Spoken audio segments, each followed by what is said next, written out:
평안들 하셨습니까? 오늘은 24년도를 마지막으로 보내는 주일입니다.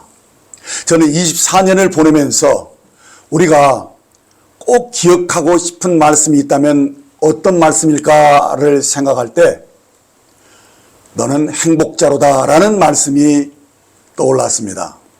그래서 오늘은 송구영신 말씀으로 신명기 33장 26절로 29절 말씀을 본문으로 너는 행복자로다 라는 말씀을 상고하려고 합니다. 함께 본문 말씀을 읽도록 하겠습니다. 여수르니여 하나님 같은 이가 없도다.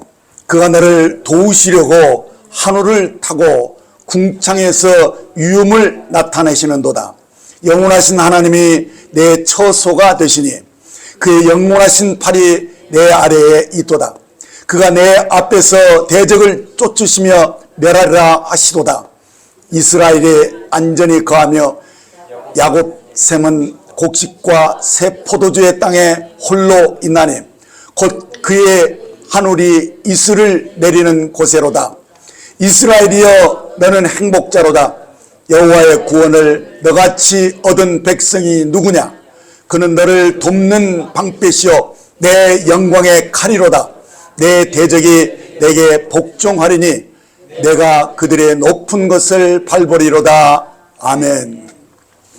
이 말씀은 이스라엘 백성을 출애굽시켜서 이제 광야 40년을 이끌었던 모세가 이제 하나님의 부름을 받고 죽기 직전에 곧 약속의 땅 가나안에 들어가서 이제 축복을 누릴 이스라엘 백성들을 향하여 마지막으로 꼭 하고 싶었던 말씀으로 보입니다. 그러니까 모세가 마지막으로 남긴 유언과도 같은 말씀입니다. 사랑하는 여러분, 사람은 누구나 행복하게 살기를 원합니다. 그런데 거의 모든 사람이 어떻게 사는 것이 행복하게 사는 것인지를 모르기 때문에 행복하게 사는 자들이 그리 많지 않음을 봅니다. 어느 학회에서 재벌 100명과 박사학위를 가진 지식인 100명을 대상으로 삶의 만족도에 대한 설문조사를 했습니다. 질문은 아주 간단했습니다. 당신은 행복하십니까? 라는 질문에 87%가 아니요, 나는 행복하지 않습니다 라고 부정적인 답을 했습니다. 그럼 현재 삶에 만족은 하시나요? 라고 질문했는데 놀랍게도 그 대답도 아니요, 만족하지 않습니다 라고 대답을 했다는 것입니다. 아니, 그렇게 좋다는 돈을 많이 가진 재벌들도, 그리고 모두가 얻고 싶은 그런 박사학위의 명예도 행복하지 못하고 만족할 수 없다면 과연 이 세상에서 누가 행복하게 사는 사람입니까? 분명 하나님께서 이 세상을 창조하셨고 또 우리를 그의 형상과 모양으로 지으셨다면 하나님은 우리가 행복하게 살기를 바라시지 않겠습니까? 그런데 왜 이 세상에는 한평생 질병과 고통과 어려움 속에서 몸부림치며 불행하게 사는 사람들이 행복하게 사는 사람들보다 훨씬 많아 보입니까? 왜 많은 이들이 절망하고 슬퍼하며 불행하게 사는 겁니까? 오늘 이 말씀에서 그 해답을 찾으시고 여러분 모두가 행복자로 사시기를 주의 이름으로 축원합니다. 오늘 말씀에 이스라엘이여 너는 행복자로다 라고 말씀하십니다. 그러니까 하나님은 행복자의 대상을 이스라엘로 지칭하셨다는 사실입니다. 자, 그러면 하나님의 행복자라고 말하는 이스라엘은 누구를 가리키는 겁니까?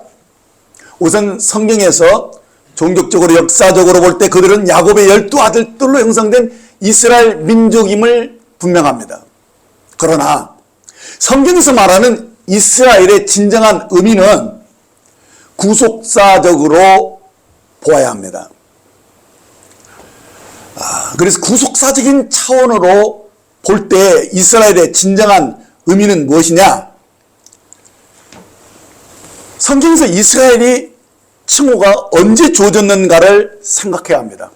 그것은 야곱이 형 에서를 속여서 장자권을 훔치고 오랜 세월을 피하여 살았습니다. 그러다가 이제 고향으로 돌아오게 되었을 때 이제 형 에서를 대면하지 않으면 안 되는 그런 막다른 골목에 딱 이르렀을 때 그 심정이 너무나도 복잡하고 두려웠습니다. 그때 야복강 나루에서 하나님의 천사와 씨름을 하게 되는데 그는 여기서 하나님께 매달려서 축복을 간구하면서 주님이 축복을 주시지 않으면 결코 물러서지 않겠습니까? 라고 하면서 그 씨름을 아주 치열하게 하는데 그만 환도뼈가 부러져 버립니다. 그럼에도 불구하고 그가 그 천사를 놓지 않고 기어코 축복을 받고자 하는 그 결단을 내렸을 때 거기서 얻은 새 이름, 그 이름이 바로 이스라엘입니다. 그러니까 이 이스라엘이라는 이 의미는 무엇이냐? 하나님과 겨루고 이겼다라는 좀 아이러니한 그런 이름인데 실제로는 그 호칭이 우리에게 무엇을 주느냐?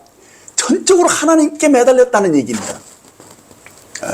그가 하나님을 구했고 하나님만이 모든 것을 해결하려고 하는 그 중심을 보시고 하나님이 그를 축복하셨다는 사실입니다. 그래서 이제 그 이름이 야곱의 12아들에게 계승되어지면서 이스라엘 백성을 가리키는 정식 호칭이 된 것입니다. 자, 그래서 그 의미는 신명기 7장 6절에 보면 너는 여호와 내 하나님의 성민이라. 내 하나님 여호와께서 지상 만민 중에서 너를 지켜 기업의 백성으로 택하셨나니라는 이 말씀 속에서 이스라엘의 진정한 의미를 깨닫게 됩니다. 여기서 성민이라는 이 말은 문자 그대로 거룩한 백성, 구별된 무리 혹은 바쳐진 자들이란 뜻을 가진 성도를 가리키는 것입니다.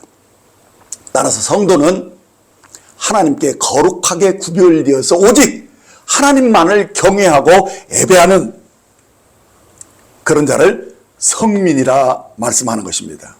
그렇습니다. 맨 앞에 여수르니여라고 이스라엘을 다르게 부르는 이름이 나옵니다. 그 뜻은 옳은 자, 정직한 자라는 의미로서 여기서 의인이란 단어가 나온 것입니다. 자, 이렇게 하나님은 자신이 선택한 이스라엘을 거룩한 선민으로, 의인으로 여기셨다는 것입니다. 그러면 오늘날의 이스라엘은 누구를 가리키는 겁니까? 바로 오늘날 구원받은 나와 여러분, 교회를 가리키는 것입니다. 오직 주 예수를 믿음으로 의인이 된 우리를 가리키는 말인 것입니다. 모세는 이제 이스라엘 12지파에 대하여 축복하고 마지막 이제 축도 부분에서 이스라엘이여 너는 행복자로다 라고 감동적인 결론을 내린 것입니다.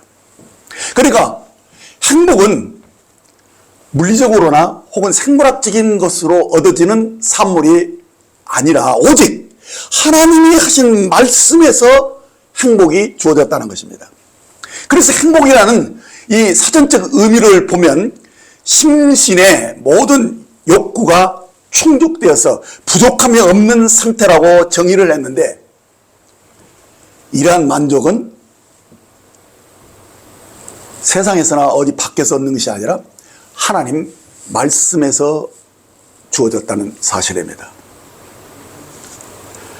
希腊의 철학자 아리스토텔레스는 인간의 궁극적인 그 목적이 무엇이냐 그것을 많이 이렇게 이론으로 이렇게 많이 정립을 했더라고요. 그런데 인간의 궁극적인 목적은 행복이며 이를 가능케 하는 것은 인간의 덕이다. 굉장히 좀 그럴듯한 정의를 내렸어요. 또 탈무드에서는 낙심을 안 하는 사람이 바로 행복자다. 그러니까 결국 이건 믿음 얘기를 하는 것 같아요. 하나님 자기 마음을 다스리고 이게 낙심하지 않고 나는 행복자다라는 어떤 믿음을 얘기하는 것은 좀 비슷한 얘기 같은데, 에머슨은 또 이렇게 얘기했어요. 행복이란 받을 줄 아는 사람의 몫으로 이는 쾌락이 아니라 정욕을 이기는 자의 몫이다.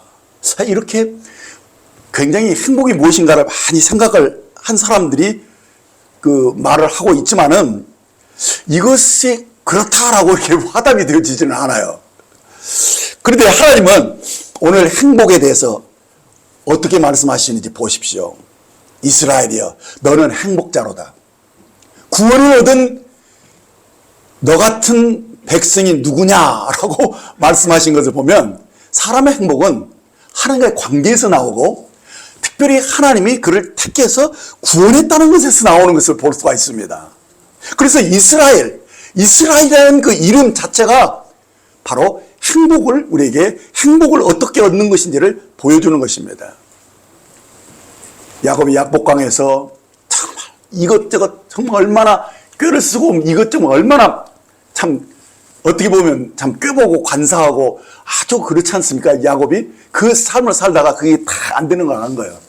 그래서 이제는 하나님께 내가 축복을 받지 않고는 내가 물러서지 않겠다라고 하면서 거기서 환도뼈가 부러지는 육체로 살 수 있는 자기 육체 힘으로 살 수 없는 사람이 되어버렸죠. 그러면서 하나님의 축복을 비로소 얻은 이 사실 속에 그 비밀이 다 숨어 있다고 봅니다.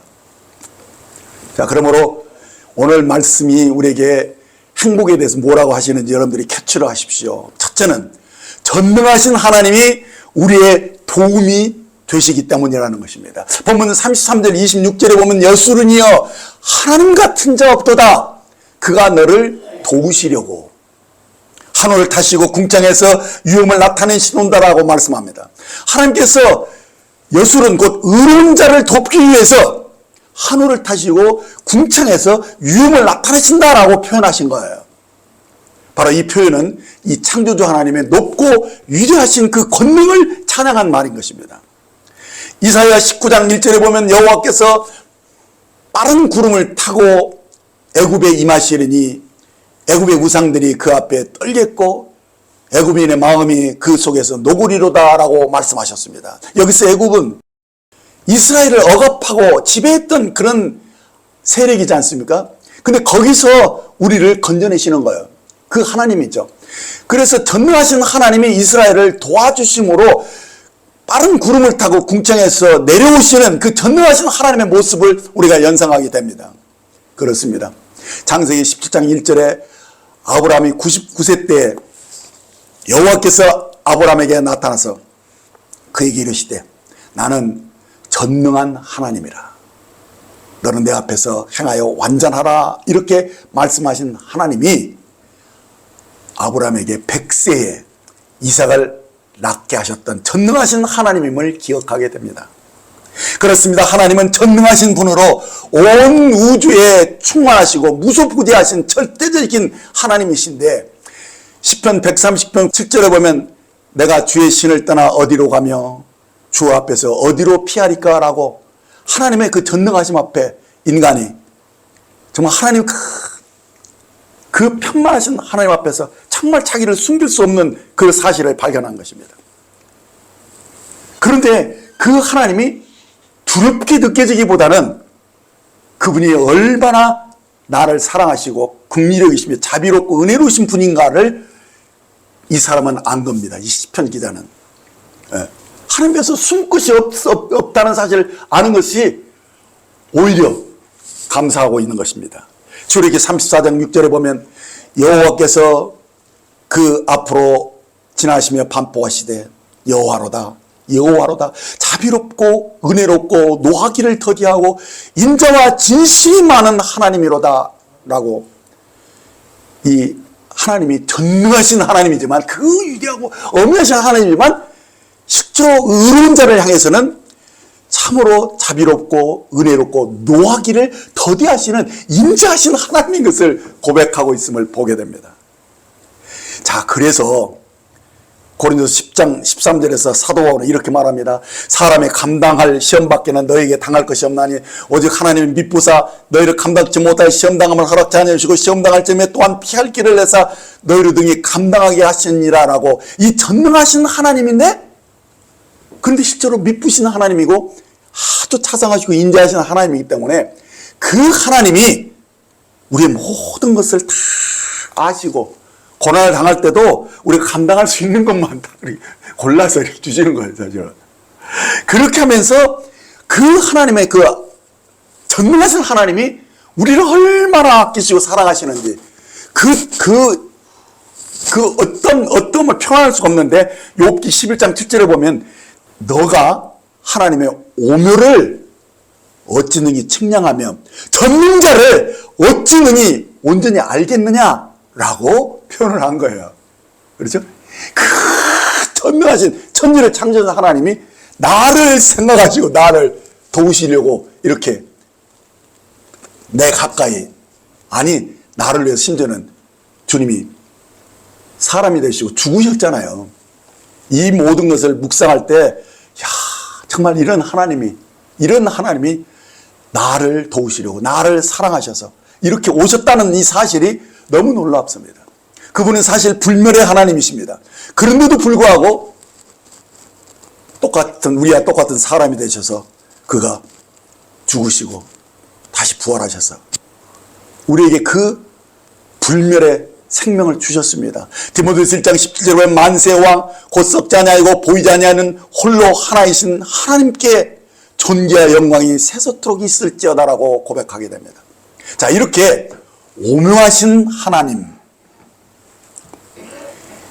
이 하나님이 이스라엘과 함께 하심으로 친히 이스라엘을 도우시려고 그가 하늘로서 하름 구름을 타고 유음으로 나타나신 그 하나님, 이 하나님이 나를 도우시려고 그렇게 하셨다는 이 사실을 영으로 여러분들이 한번 상상해 보세요.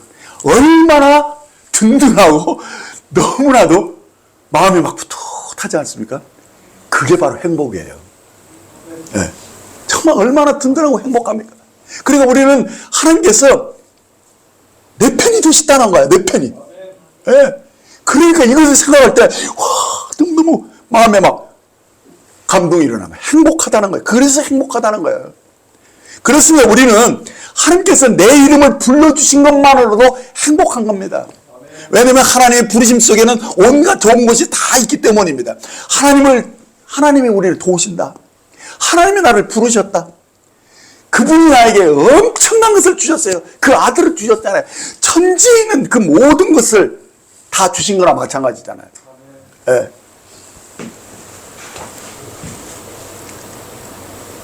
그렇기 때문에 우리의 마음은 그 아들을 주시기까지 했는데 무엇을 주님이 아까워하겠어요. 그렇기 때문에 이 사실을 여러분들이 딱 마음에 딱 믿어진 사람들은 뭡니까? 그 마음에 아주 튼튼한 그런 마음에 깊은 평안이 딱 오게 돼요. 그래서 행복한 거예요. 지금 우리를 도우시려고 그 전능하신 하나님이, 그 오묘하신 하나님이 나를 붙들고 계신다는 거예요. 그래서 시편 기자는 이렇게 고백했어요. 121편 1절 2절에 내가 산을 향하여 눈을 들리라. 나의 도움이 어디서 올꼬? 나의 도움이 천지를 지으신 여호와께로다 라고 노래할 수 있었다는 거예요. 이것을 아는 자가 행복자가 아니겠습니까? 아멘. 두 번째, 우리가 행복한 이유는 하나님이 우리의 처소가 되어 주셨다는 사실입니다. 본문 33장 27절에 영원하신 하나님이 너희 처소가 되시니 그 영원하신 팔이 내 아래 있도다. 그가 내 앞에서 대적을 쫓으시며 멸하리라 하시도다. 자, 여기서 처소는 우리가 거하는 곳, 곧 집을 가리키는 것입니다. 그러니까 하나님이 우리의 집이 되셨다? 좀 뭐가 상상이 안 되는 일이지만 하나님이 우리의 집이 되셨다? 집은 어떤 것입니까? 우리가 쉬고 나를 보호하고 나에게 모든 그 행복이 거기 있잖아요, 사실. 그렇기 때문에 영원하신 하나님이 우리의 집이 되셨다. 이것을 영적으로 여러분들이 묵상해 보세요. 어찌 우리가 행복하지 않을 수 있겠습니까?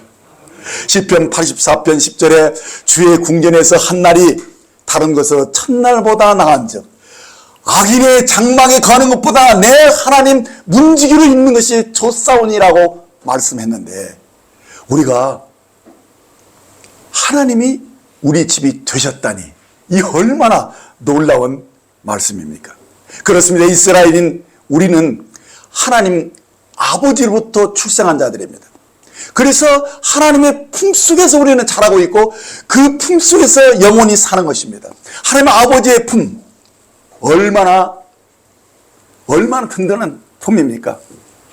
그런데 여기서 보면은 그 주님의 그 품은 얼마나 넉넉한 품이고 얼마나 자비롭고 친절한 품입니까? 이것은 무엇과 비교할 수 없지만 그래도 비슷한 것은 어머니 품이라고 생각이 듭니다. 그 갓난아이 젖을 딱 물리고 어머니 품에서 그냥 스크스크 잠드는 그 아이를 보십시오.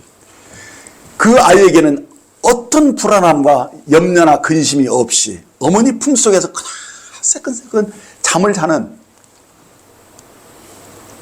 그것이 바로 우리들이 누리고 있는 복이라는 것입니다. 그렇기 때문에 우리의 궁극적인 고향은 바로 하나님의 품인 것입니다. 그래서 오늘날의 이스라엘은 우리는 하나님을 어떻게 부르느냐? 아버지라고 부르는 것입니다. 이것이 조금 더 어색하지 않습니다. 아버지가 우리의 모든 것을 다 하시고 책임져 주시기 때문에 우리 일상의 모든 것을 그분이 알아서 처리해 주시기 때문에 우리가 그 사랑을 의심할 이유가 하등이 없습니다. 본문에 하나님의 팔이 내 아래에 있도다 했는데, 하나님은 온갖 대적들을 막아주시는 우리를 보호하시는 팔입니다. 그 팔은 얼마나 힘 있는 권능의 팔입니까? 그러면서도 그 팔은 참으로 부드럽고 친절한 팔입니다. 찬송가 405장에 주의 친절한 팔에 안기세라는 이 찬송시를 이렇게 제가 일부러 찾아봤어요. 주의 친절한 팔에 안기세, 우리 마음이 평안하리니 항상 기쁘고 복이 되겠네, 영원하신 팔에 안기세. 이렇게 주님의 팔은 친절한 팔이며 크신 팔이기 때문에 천성 가는 길 편히 가리니 영원하신 팔이라 이렇게 노래했습니다. 겁과 두려움이 없으신 영원하신 팔이다. 그러게 여러분들 이것을요 그냥 듣기만 하지 말고 그것을 영어로 상상을 해보세요. 그 전능하신 하나님이 나를 이렇게 그 친절한 팔로, 그 강한 팔로 나를 다 안고 계신다는 이 사실을 생각해 보십시오. 그것이 거기에서 우리의 행복이 나오는 것입니다. 세 번째로 우리가 행복자인 이유는 하나님이 우리에게 은혜의 샘이 되셨다는 사실입니다. 이스라엘 나라에서 정말 생명과 관계되는 것은 샘물이에요. 샘이에요. 거긴 참 물이 귀한 동네죠. 그런데 본문 33장 28절에서 야곱의 샘은 곡식과 세포도주의 땅에 있나니 곧 그의 하늘이 이슬을 내리는 곳에로다 라고 말씀합니다. 예, 하나님은 야곱의 샘입니다. 곧 우리의 내면의 목마름을 이미 다 해결해 주셨고 또 우리 삶에 필요한 곡식과 세포도주를 풍성하게, 그러니까 영육 간의 모든 필요를 그분이 다 채우는 원천이 되셨다는 것입니다. 그래서 하나님은 우리에게 하늘의 이슬처럼 날마다 성실하게 내리는 그 이슬처럼 언제나 우리에게 은혜를 베푸시는 하나님임을 우리에게 떠올려 줍니다. 그래서 요한복음 4장 10절에 예수께서 대답하여 가라사대 내가 만일 하나님의 선물과 또 내게 물 좀 달라는 이가 누구인 줄 알았더라면 내가 그에게 구하였을 것이죠. 그가 생수를 내게 주었으리라 라고 말씀합니다. 찬송가 526장 목마른 자들아 라는 이 찬송가 가사를 제가 또 살펴봤는데, 목마른 자들아 다 이리 오라, 이곳은 좋은 샘 흐르도다.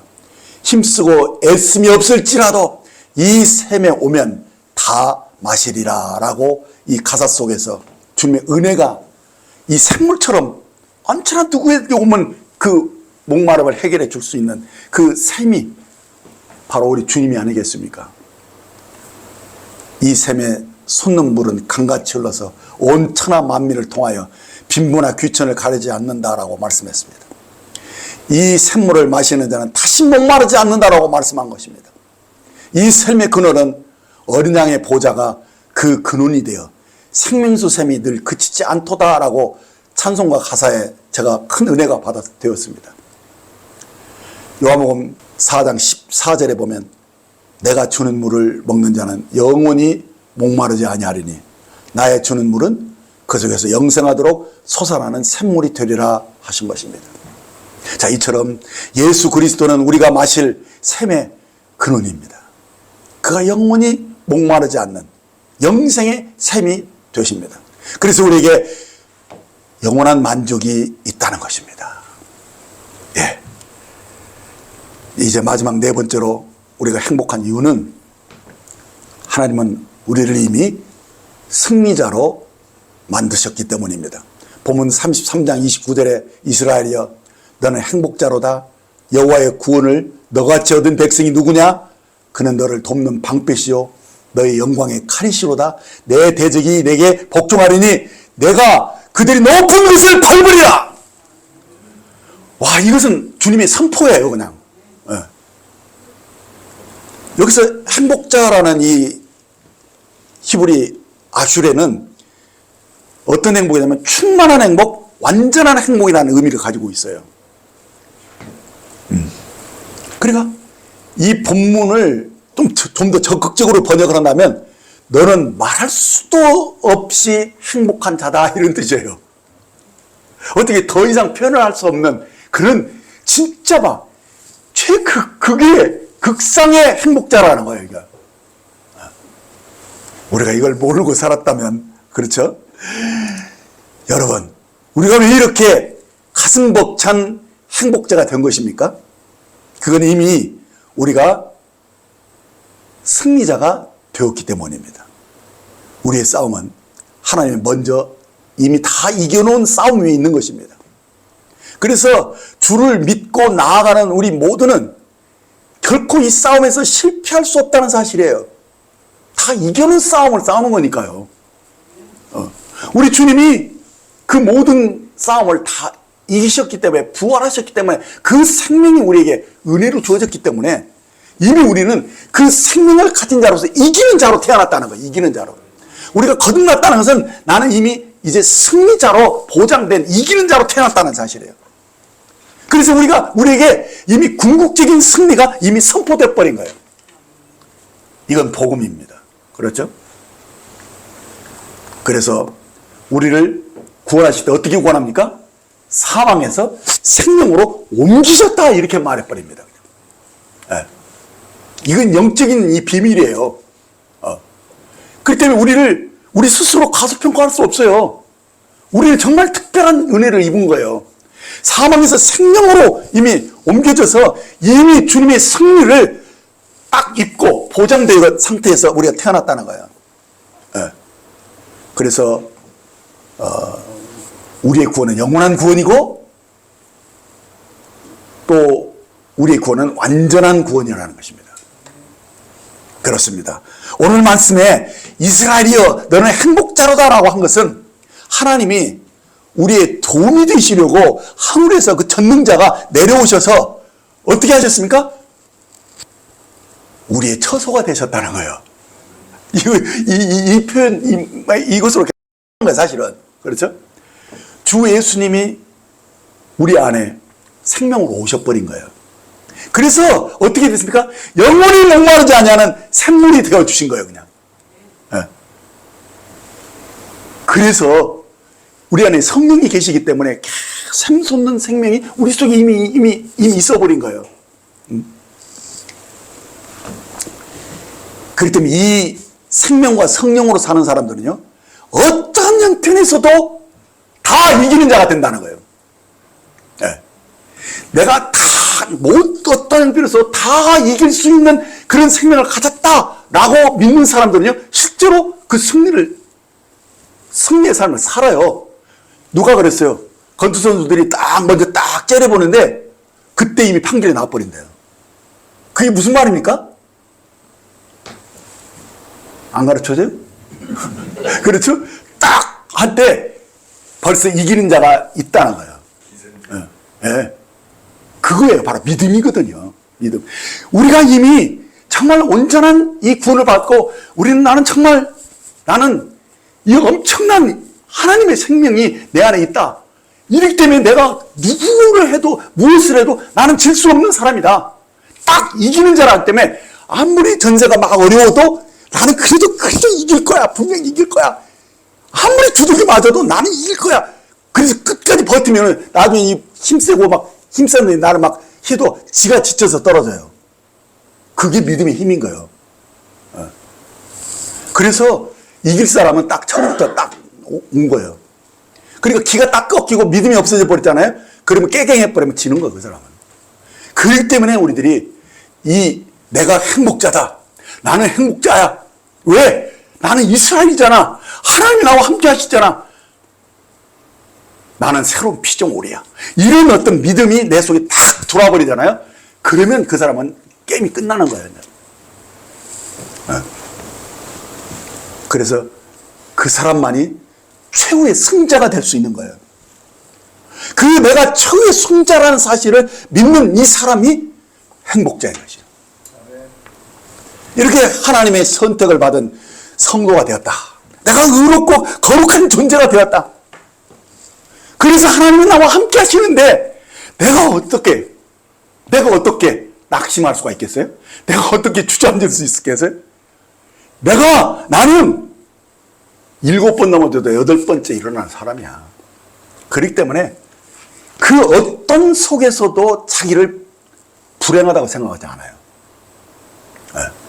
그래서 툭툭 털고 딱 일어나서 해봐! 또 해!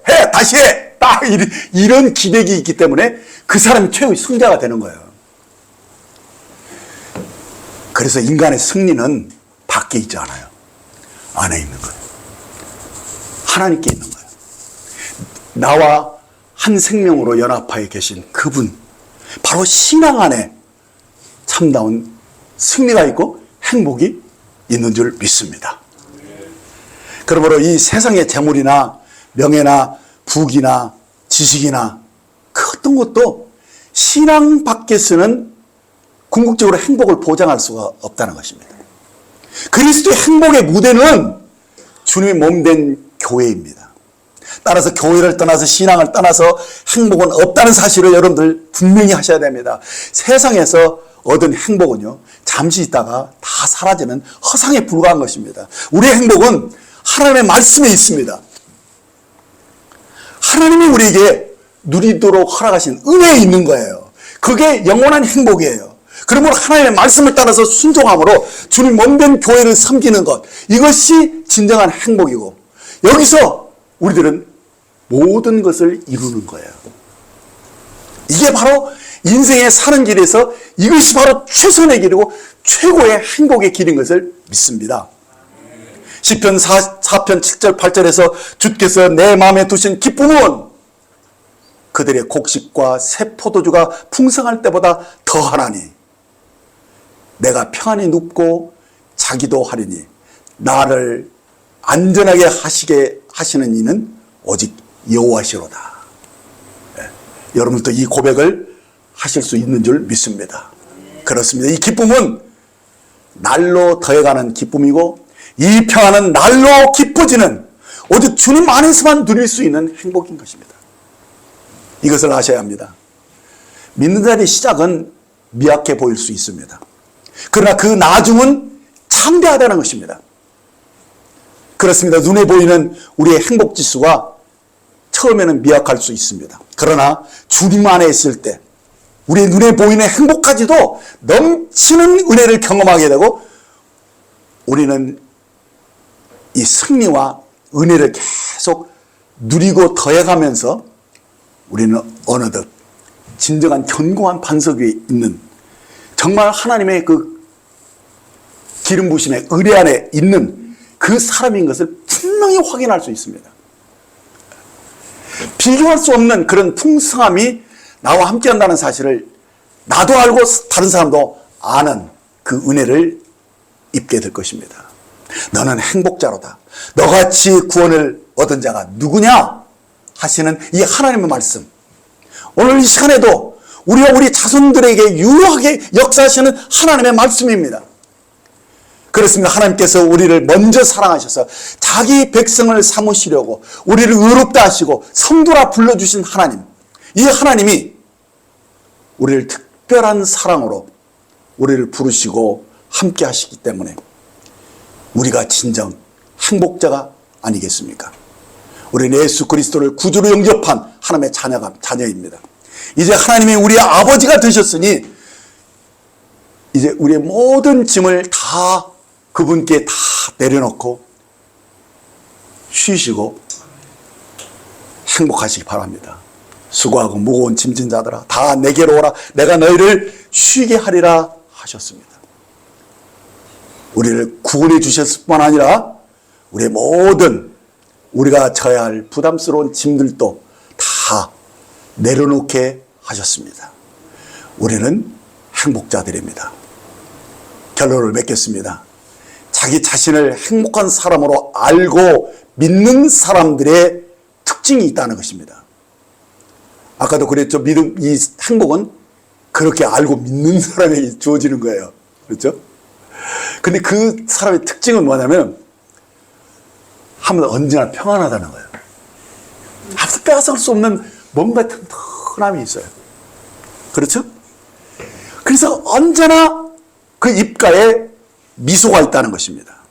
비록 환경은 아직 어려워도 주님을 믿기 때문에 그 평안을 빼앗기지 않는 것입니다. 그래서요, 칭위격감의 삶을 산다는 거예요. 무슨 말이냐 하면은 항상 내가 평안하고 내가 기쁘니까 내 마음에 여유가 있으니까 남을 어떻게 하느냐? 칭찬하고 위로하고 격려하며 감사하는 인생을 산다는 거예요. 그러나 행복하지 않은 사람은요, 그 마음에 늘 불편하고 힘드니까 늘 인상을 쓰고 부정적인 말을 쉽게 합니다. 그래서 날마다 비비원불합니다. 비난하고 비판하고 원망하고 불평하며 산다는 말입니다. 그러므로 권합니다. 우리는 행복자입니다. 그러므로 감고사축하는 삶을 사십시오. 감사하고 고맙습니다. 사랑합니다. 축복합니다. 라고 말하는 그 삶. 이 언어가 바로 생명과 성령으로 사는 사람들의 언어인 것입니다. 행복자는 다른 사람에게도 이 행복을 나누어주는 삶을 사는 자인 것입니다. 이스라엘이여, 너는 행복자로다. 여호와의 구원을 너같이 얻은 백성이 누구냐라는 이 말씀 속에서 우리는 행복을 발견했고 그것을 누리고 있습니다. 기도하겠습니다. 하나님 아버지, 저를 하늘 아버지의 자녀로 택해 주시고 그 아들 예수의 피로 우리를 모든 죄에서 속량해 주시며 죄 없다 하시고 의롭다 하시고 성령을 보내주셔서 아버지의 사랑과 은혜를 누리게 하심을 감사드립니다. 이런 은혜를 입은 우리가 어찌 행복하지 않을 수 있겠습니까? 주님을 찬양합니다. 주님을 사랑합니다. 우리를 구원해 주셔서 우리를 행복자로 삼아주신 주님, 주님을 사랑하고 주님을 노래합니다. 전능하신 하나님, 우리를 도우시고 우리의 영육간의 모든 필요를 채워주시고 우리를 그 친절한 팔로, 그 강한 팔로 우리를 보호해 주시면 우리의 모든 짐을 져주시고 우리로 편히 쉬는 집이 되게 해주신 주님, 우리 안에 주님이 계심을 감사드립니다. 오 주님, 우리를 날마다 승리케 하시고 우리를 날마다 주님 닮아가는 자로 우리를 성장시켜 주시는 주님을 찬양합니다. 만임이 내게 있으면 그 입 다 가지고 구주 주신 은총을 늘 찬송하고 싶습니다. 감사합니다. 저희는 행복자입니다. 이 진리를 늘 기억하고 감사하며 미소를 잃지 않고 평안을 뺏기지 않을 것입니다. 이 은혜로 나는 내 이웃을 향하여 칭의 격감하는 인생을 살 것입니다. 어떤 힘든 일이 일어나도 비비원불하지 않을 것입니다. 왜냐하면 나는 하나님의 아들로 구원함을 받은 행복자이기 때문입니다. 감사합니다. 우리 주 예수님의 이름으로 기도합니다. 아멘.